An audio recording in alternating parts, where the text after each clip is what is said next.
This is the Owens Recovery Science Podcast. Welcome back to Owens Recovery Science Podcast. A long time since we've been doing this, and so great to be back with all you fellas here. Actually, Kyle and Zach, y'all did do the Memorial Day podcast. Thanks for doing that, man. I've already got some comments. My sister from another Mr. Alicia White, who's at the VA, she texted me and said, thanks for a VA shout out. So that was cool of you guys to do that. But we're back. We're here to talk blood flow restriction again. We have new gear. We're like a pro studio here. You and Ben are all, you guys twinkied it up today, huh? Yeah. Well, we're representing. Y'all didn't get the memo? No, I didn't. Branding, get that bitch. We're branding. We're on video now. Yeah. God, dog. The first question is, do these headphones make me look weird or not cool? Do these headphones make me look I'll drop this podcast quality in a minute. Do they make me look more bald? Do these headphones make my butt look big? If I said any worse. All right. So we get into things here, man. Let's just kind of do a little catching up. It's a time for change, fellas. My oldest daughter graduated high school 2 weeks ago. Jesus, I'm about to lose one. She's going to ASU, Arizona State. Ask sunny side up, as I say at that school. I walked around the campus visit with her, and I was like, man, why didn't I go to ASU? It's a beautiful campus. There's some other beauty there. So yeah, I heard that they go to classes and the parties there in their swimsuits. I'm a little bit worried, but anyways, so losing one. I have a turtle that I lost as well last week around the same time as graduation. So did I tell you about my turtle? No, this is news to me. Yeah, man. So, I have this koi pond in my backyard. And one day there's this freaking turtle, like a big turtle, like not as big as like a flour tortilla, but as big as a corn tortilla in the koi pond. But he's real flat, like a different looking turtle. And he's just sitting there messing around. So I became enamored with this dude. I'm like feeding him, and the koi pond looked like a super salad. It had all this like lettuce and like carrots I was throwing in there. He's pissing the fish off. And then this dummy would just run and get into the swimming pool. And so I would get it. And then Melissa, my wife, would text me like, hey, the turtle's back in the pool. And so I'd have to go pull it out of the pool again. And then I started worrying about it. Like, could I leave it in the pool? And I called the animal control people, and they said, well, no, it's not good for him, obviously. And he said, probably the first thing that's going to happen is he'll go blind from the chlorine. This isn't a joke. This is a real story. It's like you called animal control. Yeah, I'm worried. Freddie, I love this guy, man. And so then I started worrying because I would have to go fish him out of the pool like 4 times a day. And he started getting to the point where I'd go after him and he would run like right into the wall. So I'm like, shit, I'm blinding this dude, right? Taking him out. And so I took him to my front yard. We have this big kind of fountain, and I put him in the fountain there. And he was doing great. And I overfilled the fountain one day on Memorial Day. We had family over. There might have been drinking involved. And he's doing weird things. Like he kept popping his head up and spinning around. And so everyone was telling me he's drowning. He's a freaking water turtle. And so they made me build this little stack of rocks for him. And the next day, gone. Left me too. So I still won't talk to these motherfuckers. I'm sorry, these losers in my house who made me lose my turtle, my daughter. I asked my wife, who's next? You. So anyways, enough about me. Does your pool smell like chlorine, Johnny? Yeah, it's got chlorine in it. You know why it smells like chlorine? I just learned this. A joke? No. Okay. This is the real thing. Like that pool smell, I get it. It's because pee in the pool. It's not. There's pee smells like pee. No, I saw the experiment. That Mark Roberg guy on YouTube. Look it up. So chlorine doesn't smell like water chlorine unless there's and pee in treated the it. chlorine. Unless there's pee in it. So every Unless there's pool pee I've in it. ever been in had pee in it. Exactly. Yep. Because, that Isn't that chlorine disturbing? smell. Chlorine doesn't have the smell unless there's pee. So do they correct. pee in it before You're you full of it, actually dude. mix it Open in? a, I'm telling open you. a box of Open- chlorine and open the it'll little make your chlorine face pucks. like fall off. What do they smell like? Yeah. Telling What are you, they- dude. I saw it on YouTube. I almost passed out one time when I inhaled Saw the it. chlorine pucks. Yeah, what do they? And I hadn't peed in the yeah. container. What do they smell like? They smell like chlorine. Yeah. Right? Just saying. It's the pee. We're off to a good start. We're digressing. This is why we don't do podcasts anymore. We can't stay focused. This is entertaining. So I feel like I've learned more in this first 5 minutes then. that's good. Today we're going to talk about a blog that I wrote. I've written 2 blogs in the last month. Have you mofos read any of them? Yeah. I thought it was good. Oh, y'all read them? All right. What'd y'all think? Yeah. Pretty good? I liked it. Yeah. Not ChatGPT either. My own self. The Put that out there. the screenshots of the pictures from the studies were very unique. I'm sure that Copyright. Damn it, Z. So anyways, so go to our website and check out. I did one about our recent unit going up in SpaceX and NASA and SpaceX working together. I don't know if you guys know, I spoke at NASA about a month ago. Yeah. That's the most nervous I've ever been at a talk. And I've had to be in front of some serious people at talks, but dude, you don't know who is in that crowd. They're all like 5 PhDs. Only a quarter of them spoke English. Like from all over the world, like bone expert and so you just don't know the questions that are coming. But the coolest thing there is you're in front of a freaking IMAX for your talk. So the slides are like on an IMAX. That was pretty cool. But yeah, so anyways, we launched on SpaceX the first BFR system. They might have sent 2 up there, but they only used 1, which was I wonder what the other what one I've been was. told. Yeah, the Delphi system, and we're getting the data back, and we're gonna have Luke Hughes on to share the data. So that's pretty cool. So that's what's happened. I'll let you guys kind of fill everyone in too. So Kyle and I just finished a BFR and Achilles paper with Dr. Dracos from HSS. What else is out there? Gen 3. This is kind of just getting out, but Delphi has a new dope system coming out. Just saying. Starting Probably to just do a whole podcast on that. yeah, Just talk yeah. about So it's going to be pretty cool. Got a lot of new features. And then I will roll into the blog talk next year. But you guys got anything you want to plug? Go to our website. Check out our courses. We still got a bunch of courses everywhere. Course is coming. Zach's writing a chapter. He just told me. with Mark Minyago in the With Menaggio? Minyago. Menago?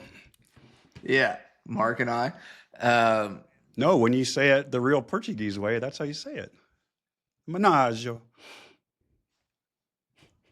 Was that Italian or They're right by each other. It's me. Marco Menaggio loves his lasagna. He works with the Parkinson's patients. Yeah, when you spoke at NASA. Oh, NASA what? I was going to tell us about what you were When I spoke at NASA? You didn't. Yeah, go ahead. When you spoke at NASA, why were you there? Because I was presenting about BFR in space. Well, I know. I was trying to plug the conference that we helped sponsor. Oh, and the all shop. that. It's for the shop conference. Yeah. What is it? Space flight, human optimization and performance. Spaceflight Human Optimization and Performance. Corey Twine runs it, good friend of ours. We've been working with the folks at NASA. We were one of the founding sponsors there and have been. And so, yeah, Luke normally speaks, and this year they're like, let's bring in the real deal. So they brought me in with Luke. We spoke together. No, I was like clueless of what they were talking about half the time. So thank God Luke was there. I'm just like, here's what BFR is. It's safe. Try it. You should do it.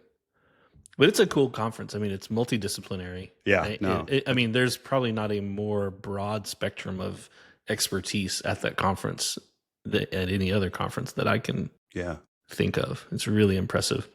No, for sure. So, yeah. Smart people. Dietitians, engineers, physiologists, physicians, surgeons, Astronauts. astronauts. Just all walks of expertise in spaceflight. Yeah. Ultimately. So Yeah. I mean, that, like Johnny was saying, though, that group of people in that room, I don't think I've ever been in a room and felt like I was lower on the totem pole as far as mental capability than that group of people. I bet that's almost your everyday of your life. Well, hey, So, I'm in a room by I mean- myself right now, Johnny, so the bar is pretty low.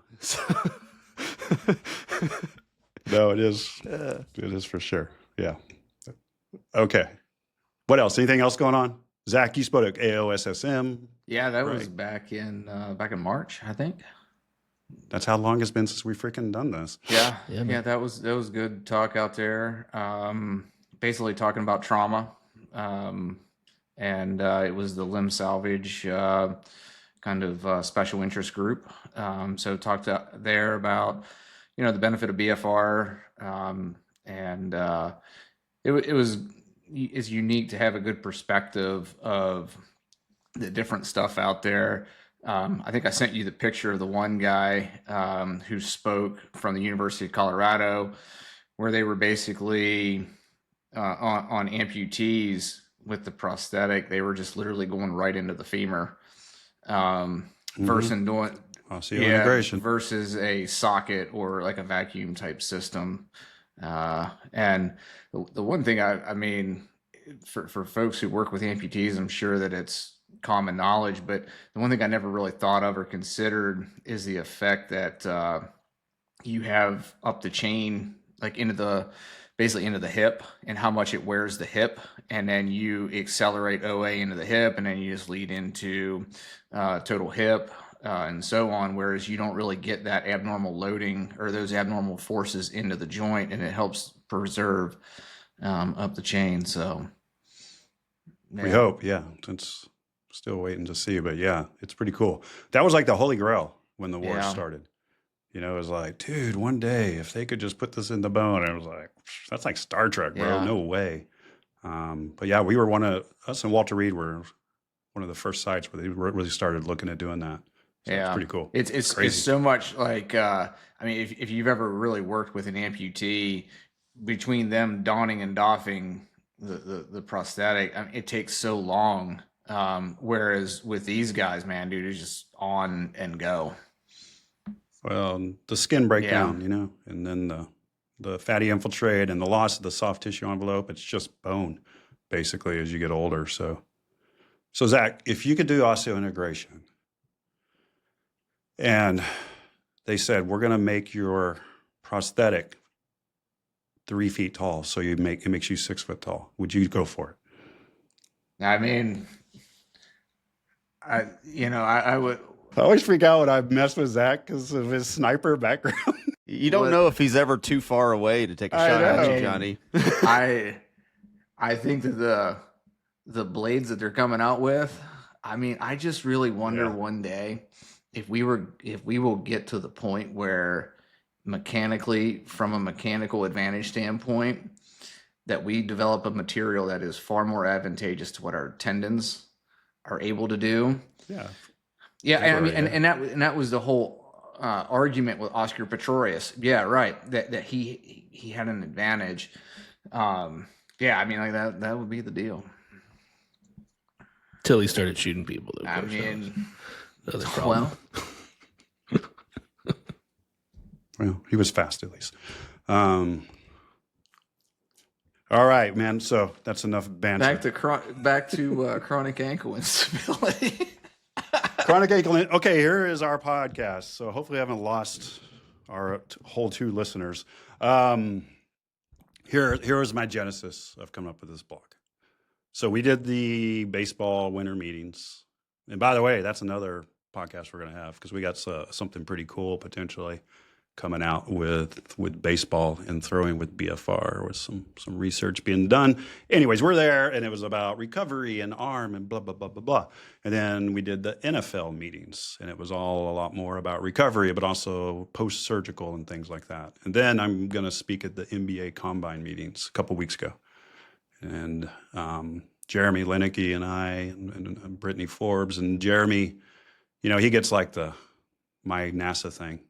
Tell us about BFR and then tell us it's safe. Just chip shot. He didn't even change his slides from our talk we did like 7 years ago. And so, and then they're like, Johnny, and then will you give us an update on BFR and basketball injuries, like soft tissue and ankle sprains? And I'm like, I got nothing, man. I mean, can I do Jeremy's and he does the hamstrings? That's when you want to go, haven't y'all done the research? Yeah. You're the basketball people. Yeah. Well, as you know, there wasn't a lot, I didn't think. And so we wrote, me, John Faltis, Corbin Hett, a hypothesis paper, like 2018 or so, about how you could use BFR potentially for chronic ankle instability. And so we put that paper out, and here's the things we're talking about. Because of the low load nature, the short lever arm of the foot ankle, and then is there something to balance and proprioception we could do with this? And we'll get into why we think this could be advantageous for people after ankle sprains. And so since that paper, there's been 7 chronic ankle instability studies that have been done, which I didn't know there was that many, which was pretty interesting once I started looking at it. So some of them are crap. Hopefully those people aren't listening.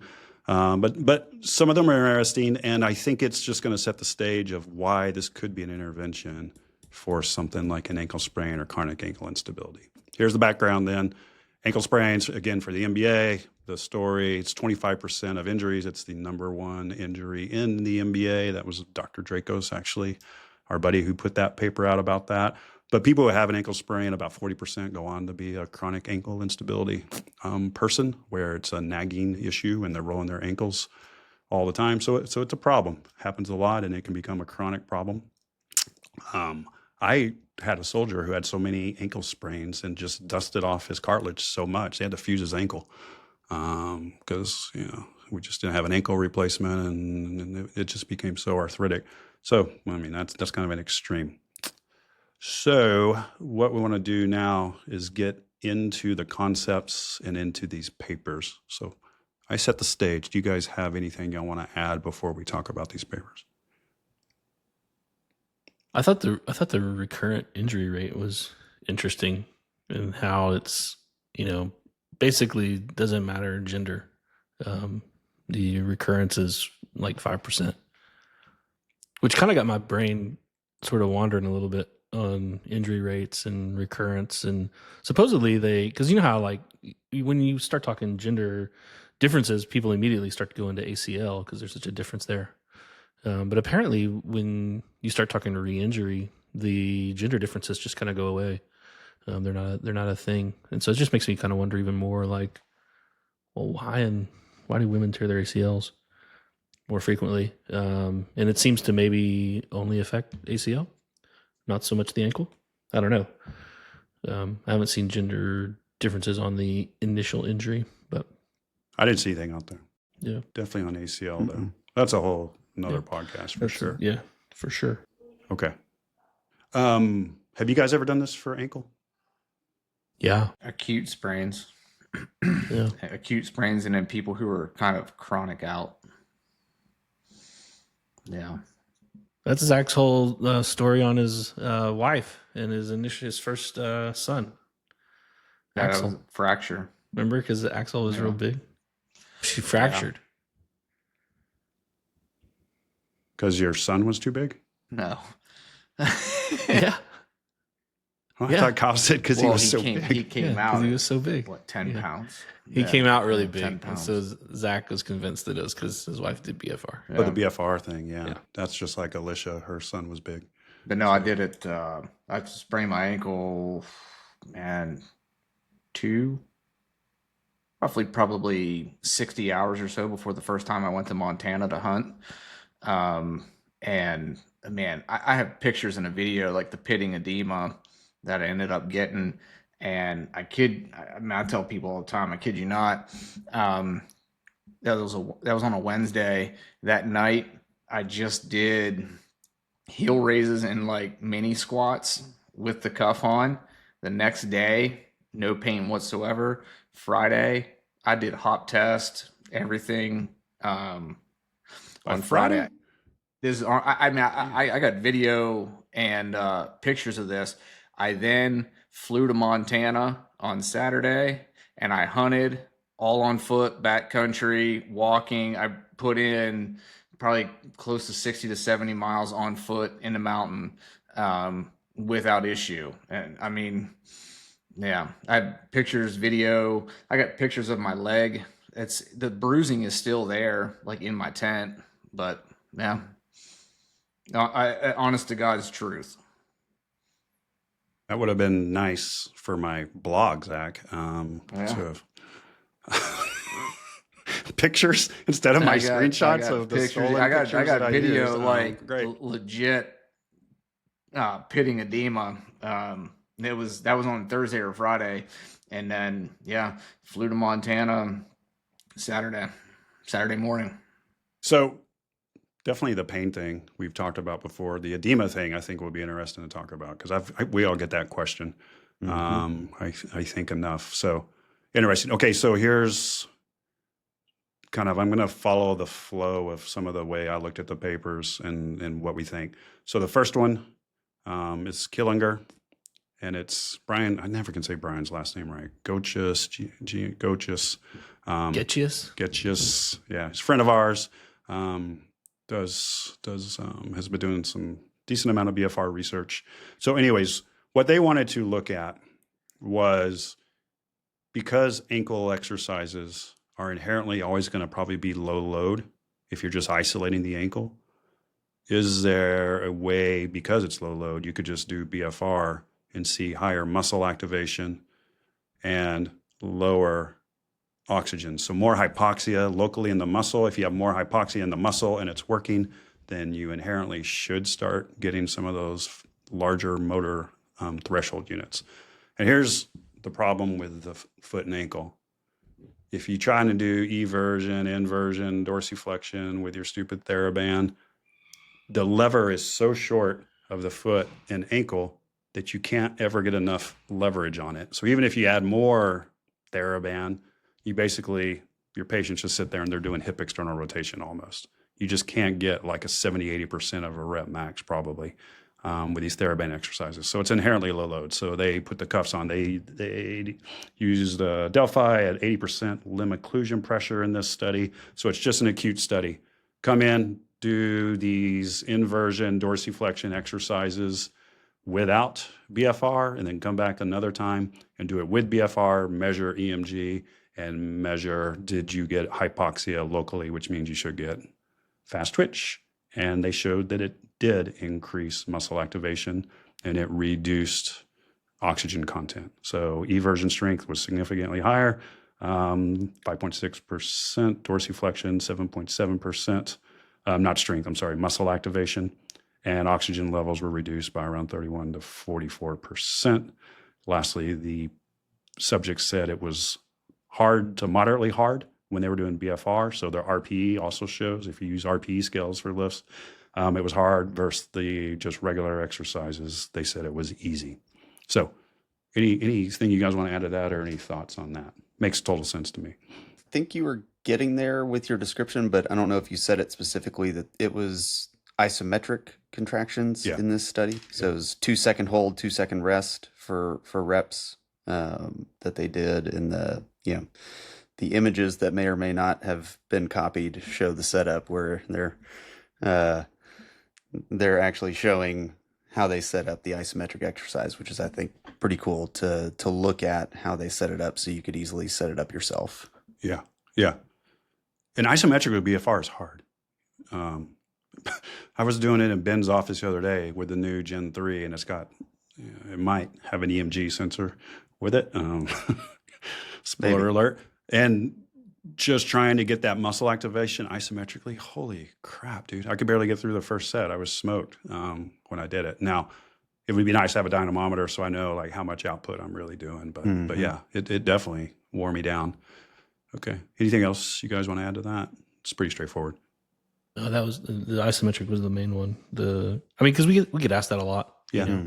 How would to you do isometrics? And so Time, reps? yeah, I mean that's usually what I say, but I think they did 2 second, 2 second Yeah, 2 and 2. contractions. So 30, 15, 15, 15. and But they did and it at, saw those changes that they did it at 30% of a 1 RM. Yeah, and that was the thing. They had- 30% of an they had a thing. isometric max. And Yeah. so they were doing it with some sort of visual feedback Visual, so they can yeah. actually see when they're getting to that 30% mark. Mhm. So Yeah, which you again, can get with your EMG. yeah. Exactly. Or not with your EMG. Sorry, with Biofeedback. Biofeedback, yeah. Yeah. Dynamometer type. Okay. So I thought that was cool that we had, at least an example of isometrics. Mhm. Whether or not that's the absolute best way to do it remains to be seen, I think. How did you do it when you were doing it in Ben's office, Johnny? I was What are doing you doing? rotator cuff against the wall, and I just did the first 30, and I said, "Get this damn thing off me." I'm smoked. But what were your holds? What were your hold durations? Like 2-2. Okay. He was, kind of going I with was trying to make the EMG. the other new feature on the device, the metronome. So he's trying to kind of keep it biofeedback following the metronome, which is also a kick in the ass. Like we need a whole podcast, like you said, on this Gen 3, but with the metronome and the biofeedback or the EMG, first it breaks your brain because you're trying to figure it out, but it's in a good way. But dude, I have a picture of me doing leg extensions in my gym, and I had to drop set like every 4 reps because trying to get that muscle activation, I did not get through the first set of what I normally could do with BFR because that effort was just so much harder with that EMG. And I talked to Jeremy, and he's like, yeah, well, that's why we get good results in the lab. And you guys' clinic results suck because we kind of use those type of things, So Yeah, this will take it, I think, to the lab type setting. So this paper was set up for this next paper, NAGD. So this was actually an RCT. And so they did 4 weeks of exercises with or without blood flow restriction 3 times a week in chronic ankle instability athletes. And their exercises were 4-way ankle. They didn't say band or weights. I think it did say cuff weights. And then they did a sequence of balance exercises for both groups. But during the ankle exercises, they had BFR. They didn't have BFR on during the balance training, just the ankle exercises. Yeah, I had to really read into that, Ben. I'm pretty sure that's what it was. I see you side-eyeing, but don't side-eye. Well, if it's the I wrote Magdy the paper, blog, bitch. I thought they had BFR on only for the proprioceptive balance exercises and not the resistance exercises. But that was just For it the was kind Magdy? of wonky to read. NAGD? Yeah, No. that was I'm my pretty sure. Yeah, I think it was Pretty sure.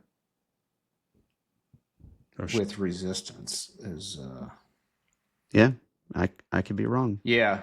The other note that I Patient- Seeing had that was, you were patients just reading the allocated- papers today. Patients allocated to the BFR training groups receive low load resistance exercise 20 to 40% 1RM using a tourniquet around the thigh proximally to the knee joint to occlude blood flow 50 to 80%. And then it doesn't really mention anything about BFR in the proprioception.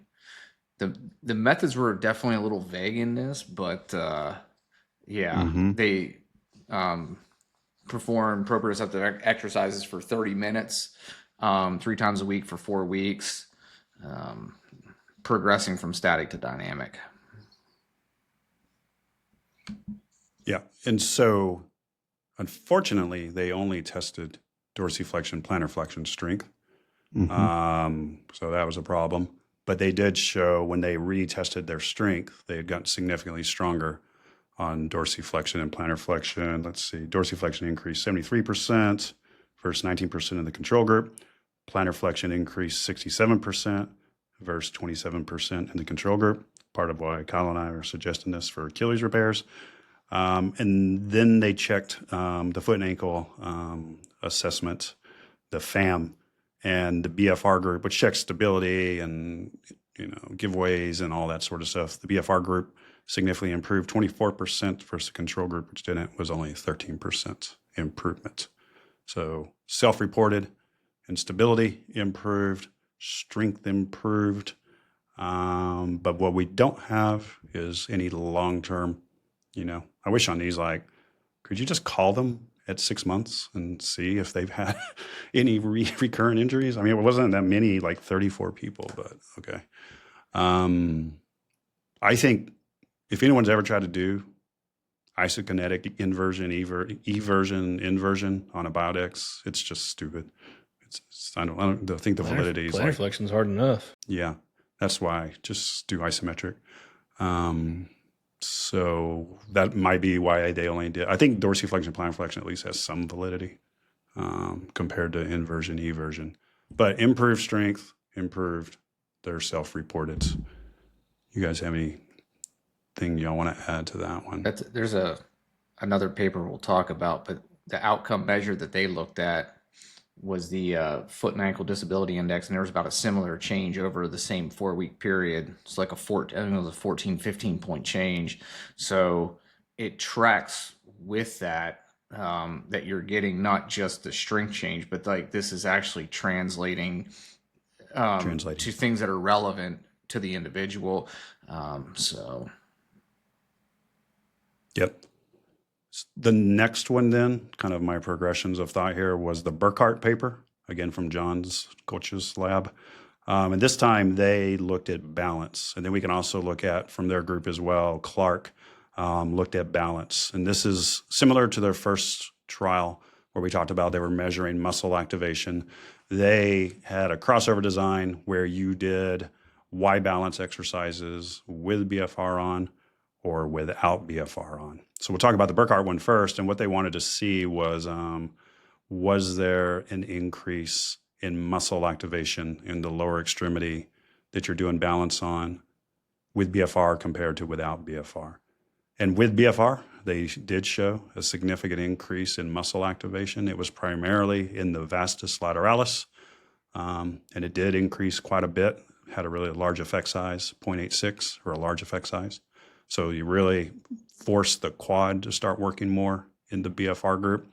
And then the soleus also had a significant increase, although the effect size wasn't giant. It was 0.32, so it was smaller effect size, but there was increased muscle activation whenever you did blood flow restriction compared to the same exercises without. They didn't see changes in the inverter. What was it? It was just everters, right? Fibularis longus, I think. Yeah, maybe in tib anterior and fibularis longus. Postural instability, they reported it was harder with the BFR on, so they felt like they were more unstable. So that might be why the muscles really working more, as well as the hypoxia and rate and perceived exertions were all up significantly higher in the BFR group compared to just doing the Y balance exercises without. Again, 80% LOP doing that same 30, 15, 15, 15. So each reach on the Y balance was a rep. And so instead of timing, they did that, which is also pretty cool. Just to jump into Clark next, since they're similar, then we can discuss this. Same thing, same group, crossover design. These are all with chronic ankle instability people, so these aren't with healthies. Again, 80% LOP. This one was another Y balance one, but what they wanted to see this time, and this was done actually before the other one, I believe, is do you get more instability while you're doing balance exercises with blood flow restriction? And they showed that they did. So significantly reduced their anterior reach. And the overall, the STAR composite score was down by like 9.3%, which is significant. And the RPE, the subjects all said it was much harder doing these balance exercises with blood flow restriction versus without. So I've got lots of thoughts. You guys, what are y'all's thoughts? More muscle activation, but it's harder when you're doing it, even though it's kind of like low load exercise with BFR. it's harder, but the load's lower. The balance exercises were not that challenging, but it was much harder for them to do. Mm-hmm. I kind of wonder if this works sort of in reverse as how like we think downstream fatigue works proximally, where you kind of fatigue out that quad and then start to challenge the ankle musculature more over time. I wonder if you're not seeing kind Or of a more similar glute, sort of effect. more proximal Yeah, control. for sure. Definitely could be. Well, this gets into the whole internal versus external load. So myself, Alex Franz, I'm forgetting everyone that was on it. I think Luke did a paper last year in Frontiers of Physiology about BFR's internal versus external effort Patterson that was on you that, get. wasn't he? Who was that? Wasn't Patterson on that? Probably, yeah. Yeah. And so what BFR does is it gives you this an internal load that you don't get with regular exercises. So external load would be how much weight you're putting on there, what your exercise is, how many reps you're doing. Internal load is all the muscle metabolites that are building up, the muscle activation that's happening, the central command that's having to deal with what in the heck is going on here and why do I have all these metabolites. And so that internal load can be a way maybe to safely challenge something like balance exercises. You're forcing people to feel like what they would feel like during a game or later phase in the game, even though you're not having to make them do circus tricks like stand on a Swiss ball or a Bosu. You're challenging them internally first to kind of get them primed to then start working on more of an external locus. Yep. I just wanted to plug also- my paper, really. So I like the way that they about me. set up the target reps. I mean, it essentially trying to follow the 30, 15, 15, 15.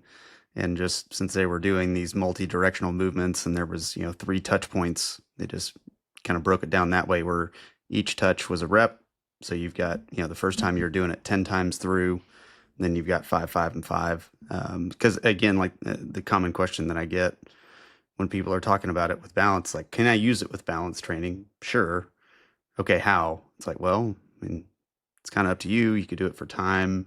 Maybe you could do it for reps, but it's nice to have a model that's rep based that we could share. So that's yeah, everyone something I likes feel like I standardization and protocol, but then I think if you look at this internal load type thing, it's like this, let's get them to fatigue. Whatever way you want to get them to fatigue is what we're doing there. And I'm sure 30, 15, 15, 15 dynamic exercises is going to get you to fatigue for sure. So yeah, About 6 minutes of exercise, right? Or Yeah. more. 6 minutes of Mhm. balance So- training. You get Yeah, rest. it's funny, Ben. I would have read the reps and been like, oh, God dang it, here we go again.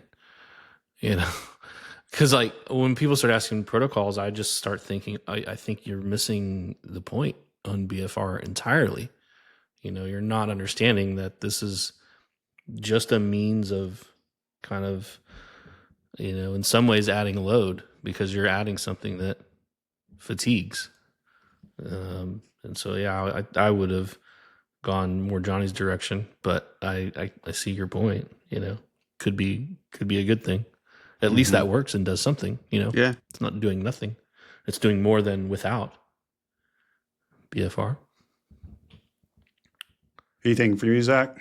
No, I mean, I think the from an acute standpoint is pretty consistent. What you get is earlier onset of fatigue.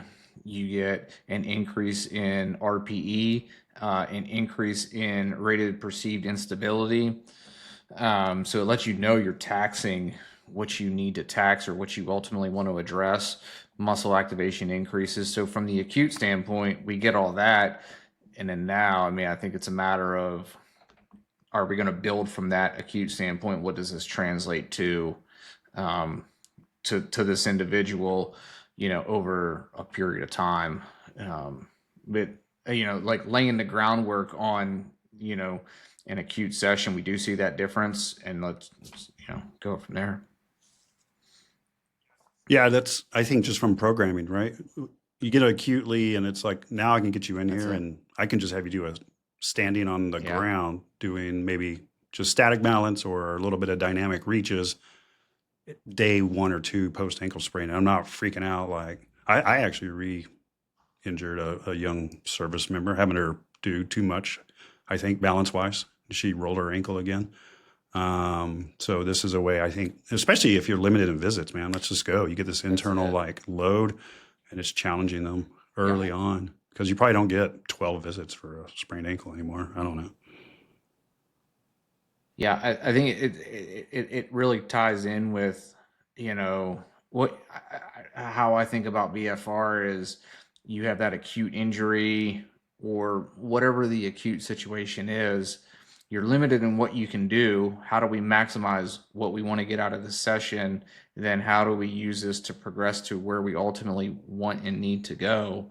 And if we can get that RPE effect and the rating of perceived instability, like this person feels taxed and they feel like unstable with what they're doing, that's what we want to do. And we can do this in a very controlled, lower level environment, and then hopefully build from there, make them increase their confidence, increase their perception of stability, and then start to progress them into the more kind of taxing type things in the later phases. Yeah. And it's like 6 minutes, done.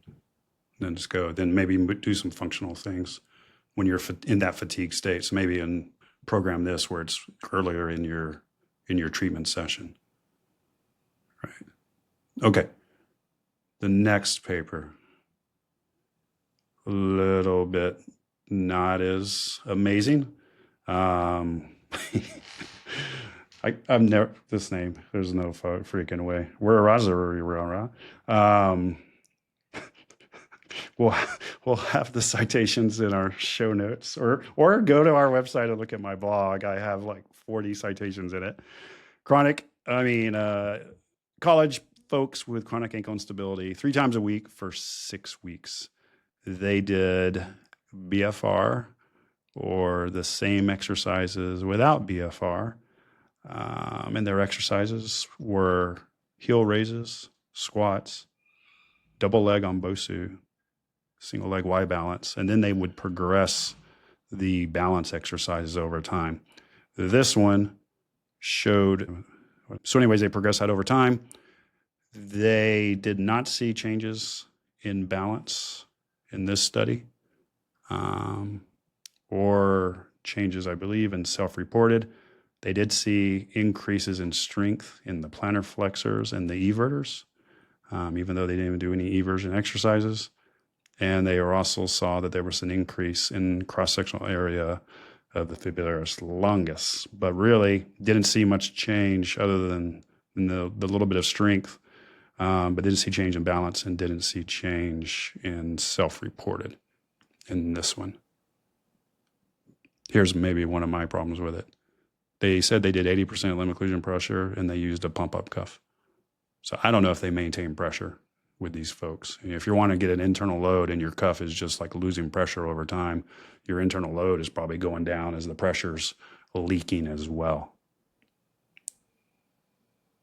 Because the ones before, they actually used surgical grade. You guys have any thoughts on that one? It was a H+ cuff. And that would be a lot of BFR. Bilateral heel raises, bilateral squats, double leg Bosu balance, single leg Y balance. That's one session at the start, and then they just made it more challenging with their balance exercises over time. Dude, if you're doing that with like serious BFR, you're freaking smoked, bro. I don't. I just don't understand the bilateral thing. All of it. Unilateral Like, injury to begin with. The ankle sprain, and we're going to be doing squats. Was this also the one where they measured with a different cuff than the cuff they actually applied the BFR with? Or is that... Lord, really? I don't think so. I don't know. I didn't see that, but that would be stupid. Yeah. Because I know... We've seen people do that. Yeah. All right. So, yeah, whatever. I don't know if they were able to keep occlusion, especially if you're doing that many exercises and trying to keep it at 80% the whole time.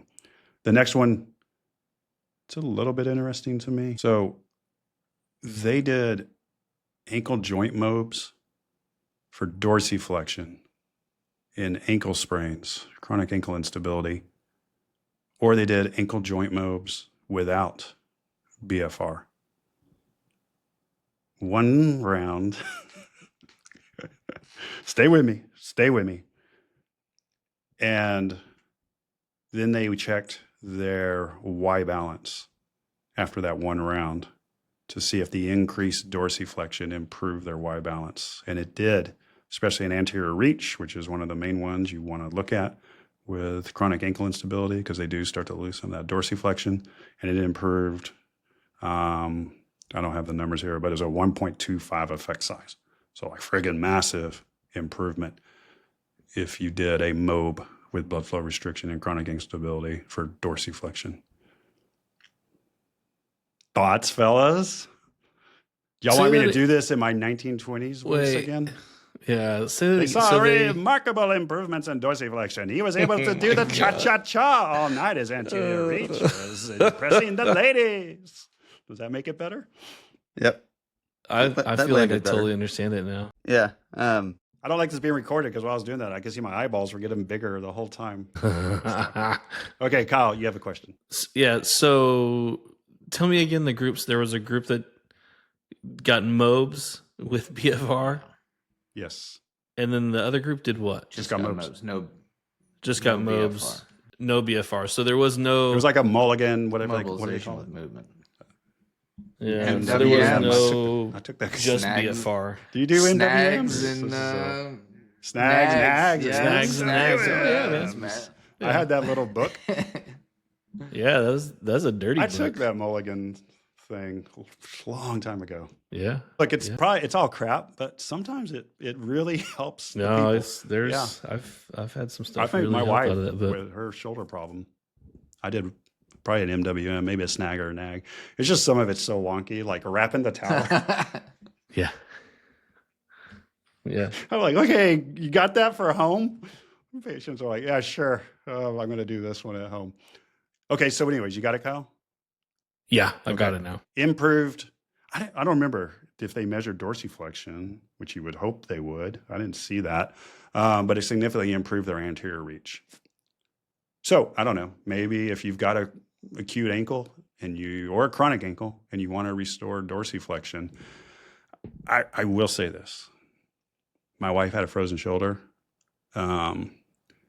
And I put BFR on her because I was just having her do some little exercises, and it was frozen, but it was also pain limiting up to a point. When I just had the cuff on her, I was like, let me try and, I didn't do an MWM, just trying to work on her range. I definitely got more range with the cuff on.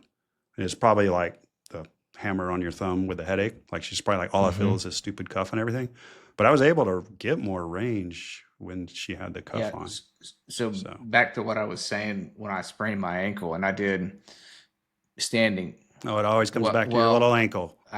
with I was able to kill a moose later that with week. this. So I don't do it in open chain doing the mobilization. I what I do and what I've had patients do is closed chain. And what I tell them Kneeling. is no standing, like mini squats. But I said, I don't care how far you squat down. It's all about how far your knee goes over your toe. So I need your knee to go far over the toe, as far as you can get it within tolerance, what have you. So it's a closed chain dorsiflexion movement. I really believe that is what made the difference. And, purely anecdotal, Yeah. but that is the thing, like I've done with patients and so I think there's something to the mobilization aspect with it. And Do exactly what your protocol would be then. You put the cuff on 80% and you do the squats for what, like 30, 15, 15, 15, or single just leg, and they 10, can or- use the table for support. Like I don't care about any of that type of stuff. All I care about is closed chain dorsiflexion. And I mean, like I had a lady. This lady was she had a PhD in something. She had a very significant sprain. The doctor put her in a boot, And I saw her right when she came out of the boot. She still had pain, like walking and all this stuff. And then like throughout the treatment, after like a few weeks, I'm like, how do you feel? Like, how's your pain? And she's like, I haven't had pain since the first visit. And I was like, all right, that's fine. We've all had that. Well, I mean, I'm not saying, I'm not saying that is. Yeah, no, but I get I'm what you're like, saying. Yeah. I can I do like that is what I do with people, and I've had really good results with closed chain dorsiflexion with the cuff on, set of 30, 3 sets of 15. Again, it's not about how far they squat down. It's closed chain dorsiflexion, and then work into some heel raises, like whatever they can tolerate, and things have typically nice, have actually. done pretty decent. Yeah, I like it. Well, and we've heard this. And even when we had Morkos on this podcast, he was talking about how he likes to do this with his mobs. And I remember, Ben, do you remember Walt Lowe at Memorial? Yep. And so he's the surgeon, was the Texan surgeon, Rockets. He was saying that his therapists were able to get the knee extension back, post-op ACL, if they would work on it while they had the cuff still inflated. And that was kind of something that he was like, have you heard of that? And that was a long time ago. We're like, well, no, not really, but that's pretty cool. So, okay. All right, so maybe we can get the dorsiflexion back. Maybe try it with a cuff on if you're struggling. Maybe it just distracts them. Yeah. Maybe don't do it the way they did it in this paper. Yeah. Do it the way Zach does it. I think that's close chain's the best. No, I like it. I like it. Yeah. Balance, internal load can happen with it. Do it for time, do it for reps, however you want to do it. You can maybe start it early. And then BFR is made for low load. Ankle exercises are lots of times low load, and when they're open chain especially. So BFR can be something that will make it more hypoxic and increase muscle activation. I just solved all your ankle problems right there, MBA. Boom. Boom. You're welcome. You are welcome. There was no time for questions because I spoke too long, so I don't know. No one asked me. No. Yeah. I only had 6 minutes. 30 that all? slides. 32, Oh, man. 32 slides. Heck yeah. Oh my word. Well, I know I saw the slides, so yeah. Yeah, they look good. It was pretty cool because I had to use the BFR template, so they made them look sexy. Any final thoughts on chronic ankle instability and BFR? Give it a shot. Why not? I think there's something to it. Maybe we'll get a really good RCT that looks at this. Maybe MBA fund us with some of that MBA grant money that's out there. I think principally, it's a similar. You would approach it similarly in like the wrist hand. Just in terms of mechanical advantage of things and your ability to really elicit kind of those internal loads. I just think of them as kind of being similar. You don't ever think of giving people exercises for their fingers or hands that really creates fatigue. Mm-hmm. If you've ever done just seated row with BFR at a light load, your grip is gassed. Yeah. Well, it's the whole lateral epi thing. How do you Yeah. really load that tendon? Exactly. It's like, tendons need load, and then it's like 1 pound weight when you have lateral epi. Right. And you So can it's- I barely think- grip because it hurts, so you get that analgesic Yep. effect. Yeah. So I think conceptually the BFR makes a lot of sense in those regions. It's just hard to put it into words to help people kind of understand why, if you will. So ChatGPT it. yeah, I'm not sure what words to load in to ChatGPT to get it to spit it back out. So I that know. makes sense. When is That's the tricky ChatGPT going to part. just give me answers without me having to ask it? think for you. Is that the next update? Yeah. All right, Yeah, well, man. I mean, Any closing thoughts? Go to our website, sign up for courses, read these blogs, find my lost turtle, Freddie. Freddie. And don't buy me a turtle. I don't want I'm gonna one. I find- just want Freddie back. My daughter, whatever. She's I think there's gone. probably some kind of editing thing we could do to where we could turn you into a turtle for part of the podcast, Johnny. That's great. Go for that. If you want to, yeah. All right. All right. This is good to do it. Let's get this going again. So when's this going to come out, Kyle? This will probably come out quick. I'm going to edit it today. I'm going to Oh yeah, try to we're not get it supposed to all talk about done. that So because no one knows when we recorded it or when it actually comes within a out, day, so- within a day or two. Okay. Awesome. Good talking with you, fellas. Yeah. Talk soon. Thanks for listening to the Owens Recovery Science Podcast. Owens Recovery Science is a single source for PTs, OTs, ATCs, DCs, MDs, and other medical professionals seeking certification in personalized blood flow restriction rehabilitation training. Find them online at owensrecoveryscience.com. One last thing before we get out of here. First, want to say a sincere thank you for listening all the way through, but also wanted to remind you that this podcast should not be considered medical advice. It is strictly entertainment. It's a way for us to try to keep up with what is ongoing within the BFR world. If you require some sort of medical attention, medical advice, please seek that from a licensed individual within your state. Thanks, and we'll talk to you soon.